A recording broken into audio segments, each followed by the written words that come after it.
Now, this is one of the more interesting controversies that I've seen with The Legend of Zelda Tears of the Kingdom post-launch. We all know that the game had plenty of controversy and people talking about it before launch with the same map and $70 DLC, and the marketing isn't good, and the game is going to be the exact same thing. Now, all of those things obviously ended up being false at this point, considering the game's marketing clearly got people excited. People are buying the game, playing the game, enjoying it, and there is a ton of new things to the point to where it actually crushes The Legend of Zelda Breath of the Wild. It's not even close. If you go back and try to play Breath of the Wild, it just doesn't stack up if you've already put a solid amount of time into Tears of the Kingdom. So everyone's happy with that. However, there was one thing that some people liked, some people didn't, that ended up getting patched out recently. Now, I completely missed this because at the time that the patch went up, this is the third patch for the game, Legend of Zelda Tears of the Kingdom, update 1.1.2, that was at a time I think I was asleep or I wasn't playing or I was already playing, so it didn't update, and it wasn't until later that I saw it, and it caused a little bit of a firestorm when it comes to people talking online. And yes, that is the duplication glitch that has been removed from The Legend of Zelda Tears of the Kingdom and has caused essentially kind of two sides on this one. But before we get into any of that, guys, please make sure you enter into our Legend of Zelda Tears of the Kingdom Collector's Edition giveaway. I am giving away one copy of that. All you have to do to enter is subscribe, hit the like button, notification bell, check out the link in the description, go vote on the community page on your favorite power in The Legend of Zelda Tears of the Kingdom, and I will pick one random winner on June 1st. Now let's go ahead and jump right back into this, because with the new update, the infamous duplication glitch has been removed, but I wanted to detail what Nintendo actually said and kind of discuss a couple other things, because I find this to be incredibly interesting based off of what I talked about beforehand and also what some people are saying right now with Tears of the Kingdom. Now, there are specific issues that are also patched out in this one. Tears of the Kingdom is an incredibly polished game, but that doesn't mean it's perfect when it comes to everything. So they do have an audio bug fix where it fixed an issue where the sound would play at an extremely high volume in certain conditions. Never ran across that one. Now here's some additional fixes. Fixed an issue in the main quest, camera work in the depths, where players could not progress beyond a certain point. Downloading the update will allow players to proceed past that point. I think I might have had this issue, but I'm not 100% sure, because I think it corrected itself at some point and it just kind of went away and maybe I got the reward. I'm not really sure. Either way, it's fixed. Download the update and there'll be no problem there. And then last, but definitely not least, this is where Nintendo kind of hid it away. They didn't say it, but they just said several issues have been addressed to improve the gameplay experience. Now, depending on what side of the fence you're on, that might be a little bit of a lie, right? Depending on how many issues and what issues in particular. One of those issues has been the duplication glitch being removed. Now, I know that my good friend RGT felt that it was not cool, or he did not like the fact that they removed the duplication glitch. That has really no bearing when it comes to like multiplayer or anything, because Tears of the Kingdom doesn't have that. It doesn't break anything else. Essentially, it's just, hey, it's not a problem since it's a single player game. Why are you removing this? And then you also have other people that are saying, no, it's good. There's no need for people to be cheating. You're cheating yourself and cheating the game, blah, blah, blah. You know the meme and all of that, which we did talk about on stream not too long ago. So I do want to get into this because I feel that this is not new. And that's why it's a bit interesting that there's kind of some controversy attached to this where people are getting angry or not. This is not new. Duplication stuff has been removed from games before. It's been patched out before. It's something that doesn't normally belong in the game. And Nintendo will usually take their patches or their updates and actually update that to where if you buy the physical game, it's on the cartridge. So people a year from now or however long from now will get the patched experience compared to people who played it at launch and have to download it. So Nintendo's always been doing this for quite some time. They've always patched out duplication things or certain glitches or weird stuff. So it doesn't surprise me that it was removed. But I do think that one thing that people aren't talking about in terms of people that are angry with this is that you don't know if that could potentially cause a problem in the future with DLC or certain quests. If people just try to break the game and duplicate everything to where it's the max, that could probably cause some more issues.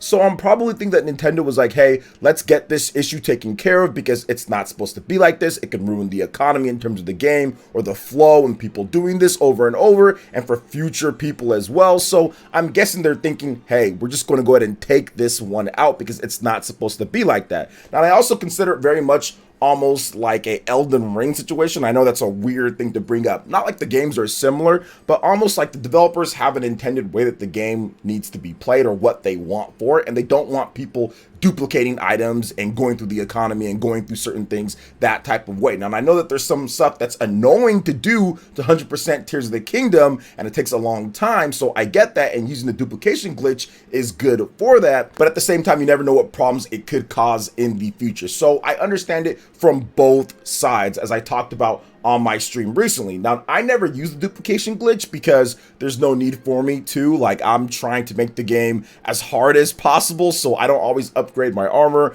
I don't always go ahead and get hearts all the time when it comes to upgrading my health. I'm trying to play the game to the point where there's some challenge and to where I play things through normally. So it was never an issue for me, and people that were doing it, go ahead. I mean, it is what it is. I still think it's something that's like, okay, taking the easy way out for certain stuff, but I get it for people who wanted to get certain things. So once again, I see it from both sides of the fence. Also, another thing here, guys, is that you cannot update your game. And obviously, if you still want to do the duplication glitch, you can do it. And then you can update your game when you feel that you're done or you're ready. So there's also that option as well. So it is what it is, but it's interesting to see that there was quite a bit of controversy with people talking about. I know Nintendo Prime mentioned it on Twitter. There's been some discourse as well. So I'm guessing there was a lot more discourse with this than just my bubble in terms of my stream and us talking about with the hundreds of people that were watching at that point. But we do have some more Tears of the Kingdom news as well. Now, I did follow up on the sales numbers when it comes to what's happening in Japan. We talked about how it sold another 250,000 units, not including digital. So very good second week.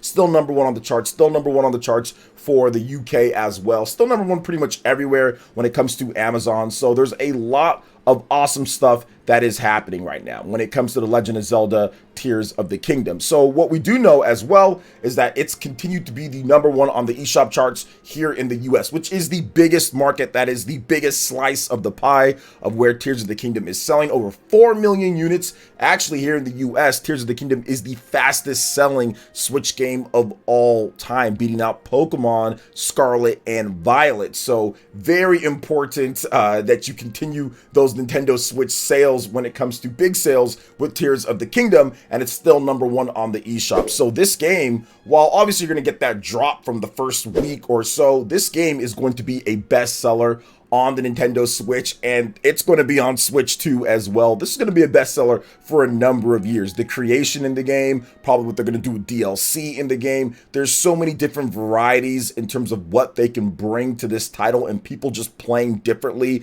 creating new different types of gameplay, speed running, all sorts of stuff. That's why I said Nintendo's going after Minecraft, not Elden Ring, where Elden Ring you can play different builds, but it's all about fighting. But Tears of the Kingdom not only is it about fighting, but it's also about creation, to where you can show off different things that you're doing. You can build different stuff. Everyone's going to have a little bit of a different style and flavor to how they build and how they go about solving problems with the shrines and doing different things. So I feel that they were going after that type of way to where you can say, oh wow, viral type of game like Minecraft is. And I think that's exactly what you're seeing here, because it looks like Tears of the Kingdom is going to be the best selling game of the year by a good amount, and by far one of the best selling single player games of all time, one of the best selling open world games of all time, with that 10 million in the first 3 days and continued high placings on the sales charts across the world. So good stuff there. But we are going to shift gears just a little bit to some Dragon Quest news,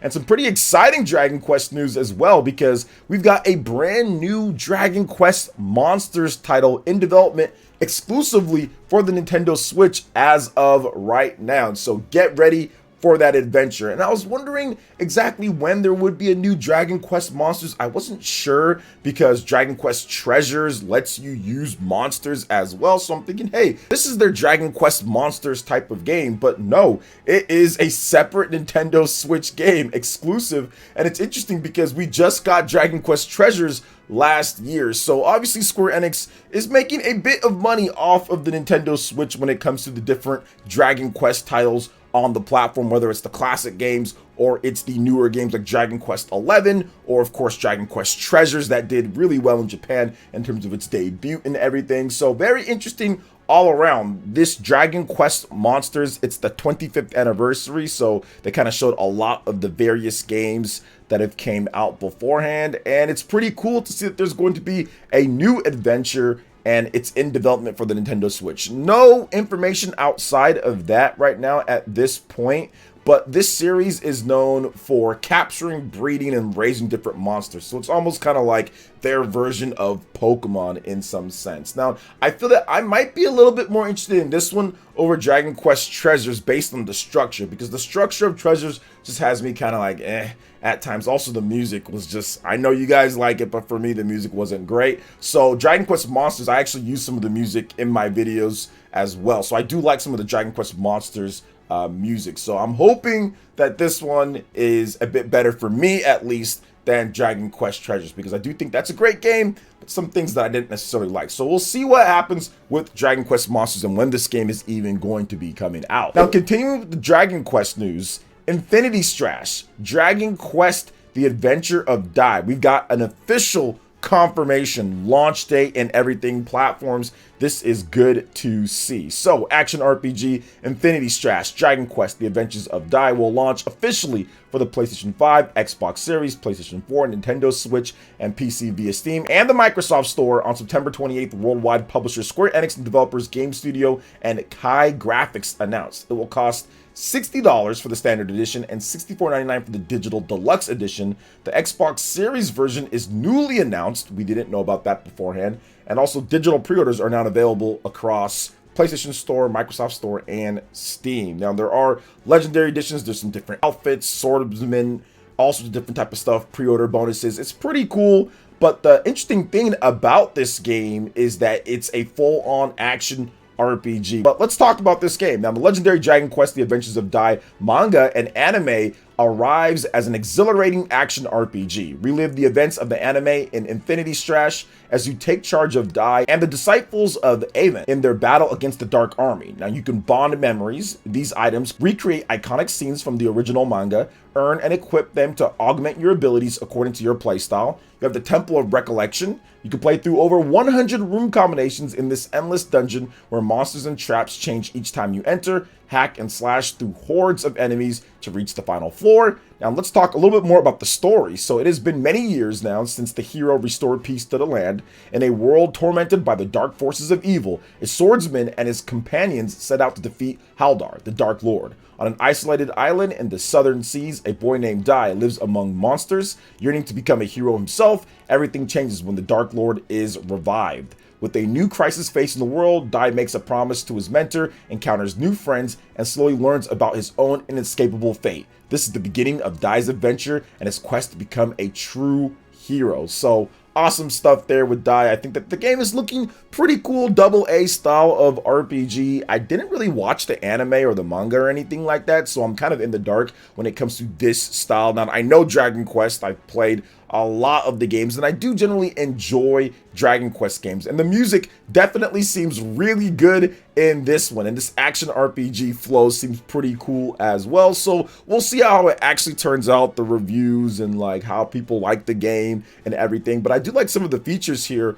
with the Temple of Recollection, being able to play through that almost like a infinite horde mode and things like that, you know, go through different dungeons and be able to get to the end and maybe get a reward for it or not. And the game is looking really nice as well. The anime aesthetics looks really cool. It's like the manga or the anime kind of brought to life in a video game. So that's also awesome. But what are your thoughts when it comes to all this, guys, when it comes to The Legend of Zelda Tears of the Kingdom? What's going on there? Dragon Quest? Let me know in the comment section. Also, make sure you hit that like button, subscribe if you're someone new, click that notification bell, and check out more of our videos right here on screen. Thank you so much for watching, and we'll catch you for the next video.